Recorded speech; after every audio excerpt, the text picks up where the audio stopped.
Hammaga assalomu alaykum. Bugun sizlar bilan og'izda eriydigan yumshoqgina medovik tayyorlashni o'rganamiz.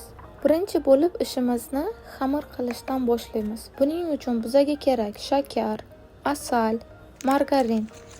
Uchtasini olovga qo'yib aralashtiramiz.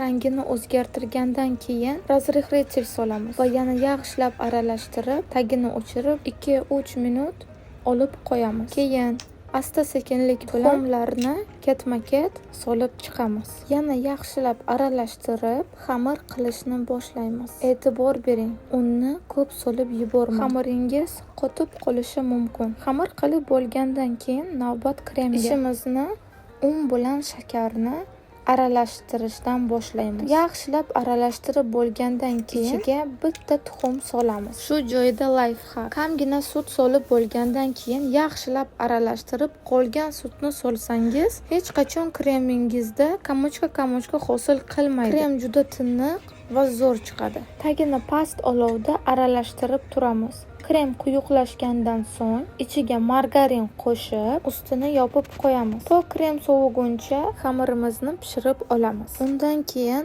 qavatma-qavat qilib kremlarni qo'yib surtib chiqamiz. Men bir qavatiga blueberry nachinkadan foydalandim. Ham chiroyli rang beradi, ham mazasiga maza qo'shadi. Oxirgi ustki qavatini yopib bo'lgandan keyin krojlarini tayyorlab oldim. Hamma joyiga sepib, ustini klubnika bilan bezatdim. Medovigimiz tayyor.